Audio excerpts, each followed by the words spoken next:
बिस्मिल्लाहिर्रहमानिर्रहीम, अस्सलाम वालेकुम। मैं हुसैन इकबाल हूँ, आप मेरा यूट्यूब चैनल देख रहे हैं। मेरे साथ हैं इब्राहिम अब्बासी साहब, इस्लामाबाद हाई कोर्ट कवर करते हैं, इलेक्शन कमीशन कवर करते हैं। अब्बासी साहब, 24 नवंबर की इमरान खान साहब की कॉल के बाद पाकिस्तान की जो सियासत है उसके अंदर काफ़ी गर्मा गर्मी है, पारा जो है इस वक्त हाई है।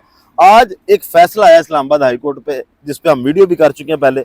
उस फैसले का हुकूमत पे कितना प्रेशर पड़ता है और अब इमरान खान साहब की रिहाई के अंदर कौन कौन सी रुकावटें हैं, इस पे बात करेंगे। और इसके साथ साथ पाकिस्तान तरीके इंसाफ के अंदर अब क्या चल रहा है, उनकी क्यादत का कौन सा इम्तिहान है जो अब असल में शुरू हुआ है, उस पर बात करेंगे। सबसे पहले हुकूमत का रिएक्शन भी आपने देखा। तोशा खाना पे आज तारड़ साहब भी बोले, उन्होंने कहा कि जनाब इस केस को अगर मजीद चलेगा तो इसमें से बहुत से शवाहद मिलेंगे, ये केस बड़ा लंबा चलेगा। और उसके साथ साथ उन्होंने कहा रिहाई का भी इम्कान नहीं है। अब जो मामलात हैं वो दूसरे केसेस हैं उनमें सामने आएंगे और उन पर गिरफ्तारियां भी पड़ेंगी। एक तो हुकूमत पे कितना असर होगा और कौन कौन से केसेस हैं जो रुकावट बने हुए हैं खान साहब की रिहाई में, उनके बारे में जरा बताइएगा। बहुत बहुत शुक्रिया आपका हुसैन भाई। देखें, इमरान खान साहब का, जिस आप पहले हम प्रेशर की बात कर लेते हैं कि हुकूमत के ऊपर कितना प्रेशर पड़ेगा। हुकूमत के ऊपर इतना प्रेशर पड़ेगा कि हुकूमत को अगर ये महसूस होना शुरू हो जाए या ये उनको पता लग जाए कि खान साहब जो है वो वापस आ रहे हैं, बाहर निकल रहे हैं, तो उनके ऐसे ही उनके जो है वो टांगें कांपना शुरू हो जाएंगी। उसकी वजह यह है कि क्योंकि अब जो एहतजाज ऐसे ही होना था, तो वो जिस वक्त खान साहब बाहर आएंगे उसमें मजीद जान आ जाएगी। जमशेद कादर साहब भी आ गए, जमशेद कादर साहब आए आप भी आप आए। इधर। ये आपको उनके केसेस के जो ट्रायल कोर्ट है उसके मतलब ये आपको आगाह करेंगे। ये जमशेद कादर साहब हैं, ये भी ABN न्यूज़ के लिए ट्रायल कोर्ट जो है स्पेशल कोर्ट इस्लामाबाद की है, उनको ये वो कवर करते हैं। मेरे के बाद जो है वो आपको ये कंटिन्यू करेंगे। लेकिन मैं आपको यहाँ पे ये बता दूँ, क्योंकि प्रेशर गवर्नमेंट के ऊपर ये डेवलप होगा कि अब आप इमेजिन करें कि खान साहब की रिहाई का ऐलान हो जाए कि खान साहब आज आ रहे हैं। 1 घंटा या 2 घंटे आप दे दें, पूरे पाकिस्तान से जो लोग पहुंच सकेंगे। मैं ये नहीं कह रहा कि 2 घंटे में कराची से बंदे इधर पहुंच जाएंगे ट्रेन के ऊपर या गाड़ी के ऊपर, ऐसा नहीं है। आज़ाद कश्मीर से लोग पहुंच सकते हैं।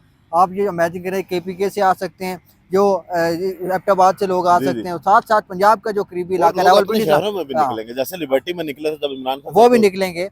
अब ये इतने लोग इकट्ठे हो जाएंगे, शायद इमरान खान साहब को वहां से रात को बनी गला आना मुश्किल हो जाए। लेकिन ये आप यकीन रखेंगे कि जो गवर्नमेंट से अगर इसी गवर्नमेंट में रिहा हो जाते हैं तो वो यहाँ पे इस्लामाबाद बनी गाला में नहीं, वो आपको पेशावर के अंदर नजर आएंगे।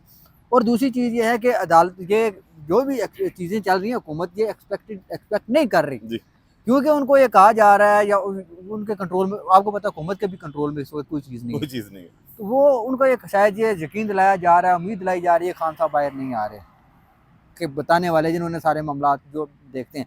लेकिन इस्लामाबाद हाई कोर्ट आके बीच में खड़ी हो जाती है। अब इस्लामाबाद हाई कोर्ट की भी कोई समझ नहीं आ रही कि किस तरफ है। एक दिन में एक रुख पे जा रही होती है, दूसरे दिन में दूसरा रुख पकड़ा हुआ होता है उसका। लेकिन अदालतें जो हैं वही इस वक्त हुकूमत की उम्मीदों के ऊपर पानी फेर सकती हैं और इमरान खान साहब की उम्मीदों के ऊपर उतर सकती हैं। उसकी बुनियादी वजह यह है कि क्योंकि ट्रायल कोर्ट इन्होंने कवर किया है, ये मुझसे ज़्यादा बेहतर जानते हैं। लेकिन इस्लामाबाद हाई कोर्ट में जितने मैंने केसेस देखे हैं इमरान खान साहब के, जितने भी बड़े केसेस थे, उनके अंदर जान नहीं है।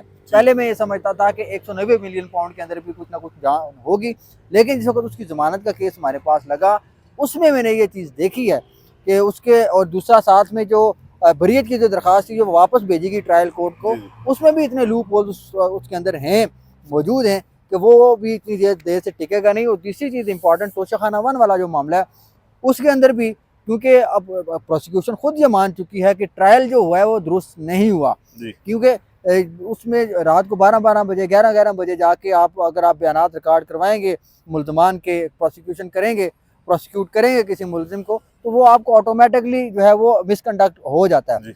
साथ में अब आप ये देखेंगे कि इमरान खान, फैसल चौधरी साहब की, जिस तरह हमने पहले भी बात की, फैसल चौधरी साहब ने जो आज बात बोली है, और दूसरी चीज़ आप ये भी मत भूलें कि फैसल चौधरी साहब जब परवेज़ मुशर्रफ के स्टेट काउंसिल भी रह चुके हैं, सुप्रीम कोर्ट में उनके काउंसिल रह चुके हैं। वो अक्सर वो बात भी करते होते हैं कि उनके साथ अगर हम कुछ करें कि आप जिस तरह कर रहे हैं एहतियात, उन्होंने कहा यार इतने तो लिहाजो भी करें कि मैं भी मुशर्रफ ना काउंसिल रहे हैं। तो वो ये चीज़ें बड़ी इंपॉर्टेंट है। एक तो ये कि जमशेद कादर साहब से ये पूछना चाहेंगे कि एक तरफ तारड़ साहब ये कह रहे हैं कि रिहाई का इम्कान नहीं है, फैसल चौधरी साहब कह रहे हैं कि 24 को इमरान खान साहब रिहा होंगे और हम उनकी सरबराही में जश्न मनाएंगे। कौन सी चीज़ रुकावट है इमरान खान साहब की रिहाई में? अच्छा, पहले जिले ना आता तारड़ साहब की जानिब तो पहले जब वो कहा करते थे ना साड़ी गल हो गई है, हुण उन्हां दी गल खराब हो गई, उन्हां दी गल भी बढ़ गई है ते बिलावल साहब दी भी बढ़ गई। प्रोग्राम बिलावल साहब से तरमीम करवाई थी इन्होंने डंडे के जोर पे, जो जमहूरियत के अलमबरदार थे, उनके नाना का ये दिया हुआ आइन था, उस आइन के साथ जो इन्होंने ज्यादती की है, उसको ज्यादती कह सकते हैं, उसको तरमीम नहीं कह सकते, उसके साथ जो खिलवाड़ करवाया है बिलावल भुट्टो साहब से। अब नवाज शरीफ के बाद जो सबसे बुरी हुई है इस पूरे, इमरान खान को तो इंतकामी निशाना बनाया जा रहा है इंतकाम का, लेकिन सबसे बड़ी ज्यादती जो इस पिछले 1.5-2 साल में हुई है वो नवाज शरीफ के बाद अब हुई है आके बिलावल भुट्टो जरदारी से। पहले नवाज शरीफ को चौथी दफा वजीर आजम बनाने के लिए लाया गया, यहाँ पे उनसे कबूतर उड़वाए गए, कबूतर उड़वाने के बाद विक्ट्री स्पीच करवाई गई, विक्ट्री स्पीच करवाने के बाद जब उन्हें एन वक्त पे महसूस हुआ, जो ताकतवर तबके उन्हें महसूस हुआ कि ये हमारे काम का बंदा नहीं है और ये हमें आके टक्कर जाएगा, क्योंकि नवाज शरीफ साहब की ये तारीख है कि वो सबको टक्करते हैं, आखिर पे आके जो उन्हें लाता है वो आखिर पे उन्हें टक्करते हैं। इस खौफ से उन्होंने वो बंदा चूज़ किया जो होम्योपैथिक था, और वो ऑप्शन वाहिद उस वक्त शहबाज शरीफ ही थे, उन्हें आगे लाई। और उसके साथ साथ अब जब आईनी तरमीम का मामला आया, क्योंकि शहबाज शरीफ साहब को पहले मिसयूज़ कर चुके थे, जो ताकतवर हल्के हैं वो या इस्टेब्लिशमेंट कहें वो मिसयूज़ कर चुके थे, उसके बाद अब बिलावल भुट्टो जरदारी ही वाहिद ऑप्शन थे, क्योंकि फजलुर रहमान जो है वो उनसे कंट्रोल नहीं हो रहे थे। फजलुर रहमान साहब, और उस वक्त जो ज़राए के मुताबिक ये है कि फजलुर रहमान साहब इस तरमीम से पहले नवाज शरीफ साहब के साथ रब्ते में थे, और नवाज शरीफ साहब के कहने पे ही वो स्टैंड ले रहे थे, जो इतना सख्त स्टैंड ले रहे थे कि आईनी तरमीम नहीं होनी चाहिए, कुछ चीज़ें निकलनी चाहिए। बेसिकली नवाज शरीफ भी नहीं चाह रहे थे कि ये चीज़ें हों, लेकिन जब बिलावल भुट्टो जरदारी को यूज़ किया गया, उनसे तरमीम करवाई गई। अब तरमीम होने के बाद अब ये जितनी पीडीएम की हुकूमत है, इससे ये अंदाज़ा हो रहा है कि ये तो बड़ा गलत काम हो गया। इन केस अगर ये कल गवर्नमेंट चेंज हो जाती है, इसमें तो हम फंस जाएंगे। दूसरा, जो पहला वादा किया गया था बिलावल भुट्टो जरदारी साहब के साथ कि आपको हुकूमत दी जाएगी फिल फोर, पहले जो प्लान तय हुआ था जब पीडीएम की गवर्नमेंट बनी, उस वक्त ये प्लान तय हुआ था कि पहले जो बारी पहले लेगा उसको 2 साल दिए जाएंगे, और जो बारी बाद में लेगा उसको 3 साल। इस तरह प्लान तय हुआ कि शहबाज शरीफ 2 साल वज़ीर आज़म रहेंगे और 3 साल वज़ीर आज़म रहेंगे बिलावल भुट्टो जरदारी। लेकिन जब 26 आईनी तरमीम करवाई गई, उसमें ये जो ऑफर करवाई गई थी बिलावल भुट्टो जरदारी को कि आपको फिल फोर जो है इसके बाद इन हाउस चेंजिंग की जाएगी और आपको वज़ीर आज़म बनाया जाएगा। लेकिन जब ऊपर से जहाँ से सारी चीज़ें डील होती हैं, वहाँ पे जब मामलात बदले, अमेरिका में इलेक्शन हुए, उसके बाद एक आवाज़ चली यहाँ पे भी कि तब्दीली आई है, और उसके अब असरात आना सामने आज जो है वो नज़र आ रहे हैं हमें। उसके बाद पॉलिसीज़ भी चेंज हुई, यकदम से बिलावल भुट्टो जरदारी साहब के भी बयानात आना शुरू हो गया हुकूमत मुखालिफ। आज तो उन्होंने अधिकार दिया कि पब्लिक अकाउंट कमेटी मांग ली है, जो हमेशा से होती ही जो है वो बिलावल भुट्टो जरदारी तो खुद को वज़ीर आज़म समझ रहे थे नेक्स्ट, लेकिन वो तो अब अपोजिशन की कमेटियों पे जो है वो काबिज होने की कोशिश कर रहे हैं।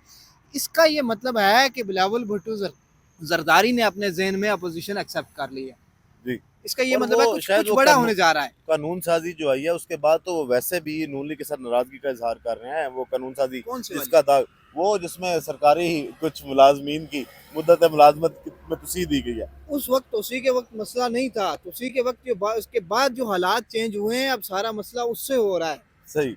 अच्छा, अभी केसेस कौन कौन से हैं खान साहब की रिहाई के अंदर जो रुकावट बने हुए हैं उसमें? 9 मई के मुकदमात हैं, उनके अलावा कौन से ऐसे केसेस हैं? लेकिन 9 मई के वक्त तो इमरान खान साहब अंदर थे जी, उनकी गिरफ्तारी के खिलाफ ही 9 मई का एहतजाज हुआ, उसमें कोई खास जान नहीं है। और आप देखेंगे लाहौर हाई कोर्ट ने जुडिशल किया हुआ उन मुकदमात में, और इसके साथ साथ पिंडी के मुकदमात में भी वो कुछ मुकदमात में जुडिशल मुकदमात में भी हैं वो नहीं, वो तो बेबुनियाद किस्म के मुकदमात बेबुनियाद तो हैं, लेकिन अगर हुकूमत गिरफ्तारी सिर्फ उनकी डालना चाहती है, करना चाहती है, उससे कोई फर्क नहीं पड़ता ना। वो गिरफ्तारी होगी मैक्सिमम 2 दिन 4 दिन की वो गिरफ्तारी होगी ना, वो लॉन्ग टाइम नहीं है। और इसी तरह दूसरी जानिब अगर आप देखें तो 9 मई के केसेस में बिल्कुल लॉन्ग टर्म नहीं होगी, क्योंकि ऑलरेडी जुडिशल कर दिया हुआ है, जिस्मानी रिमांड ले चुके हैं, और ये कानून है कि एक जिस्मानी रिमांड के बाद दूसरा जिस्मानी रिमांड नहीं लिया जा सकता।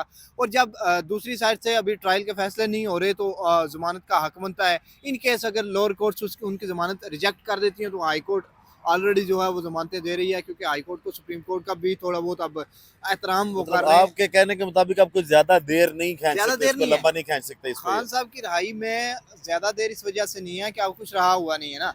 अगर देखें खान साहब के खिलाफ सारे केस वो हैं जो उनकी गिरफ्तारी के बाद के हैं, उनकी गिरफ्तारी से पहले के सारे केस जो हैं वो अब तकरीबन निपट चुके हैं। अब तो तोशाखाना 2 का देखें, इसमें जो एक टेक्निकल चीज़ है ना, उस वक्त जो नैब ने खेला था, नैब ने आईनी तरामीम जो नैब तरामीम थी वो कलदम हुई थी, जो पहले कानून थे उसके मुताबिक नैब ने ये खेला था कि 56 जो तहफ़ हैं उनको डिवाइड किया जाएगा और उसमें 3 केसेस बनाए जाएंगे। तोशाखाना 1 जिसमें सज़ा हो चुकी 14 साल की, तोशाखाना 2 जो अब चल रहा है FIA के पास, इसके बाद एक और आना है तोशाखाना 3 के नाम से, सही। जो दिक्कत ताइफ है वो उसमें एडजस्ट करने के, लेकिन अब मुश्किल हो जाएगा क्योंकि नैब तो रही नहीं है, नैब के दायरा FIA के पास दायरा होगा। अख्तियार में नहीं रहा, FIA के पास आ गया। FIA में पहले से, आज सलमान सफदर ने भी ये कहा है कि ये पहले साइफर केस में प्रोसिक्यूट कर चुके हैं, और उसमें जो है वो किस तरह से प्रोसिक्यूट किया गया, और साइफर केस में इस्लामाबाद हाई कोर्ट ही ने यही मोअज़्ज़ज़ जज थे उस बेंच में जिन्होंने बरी किया था।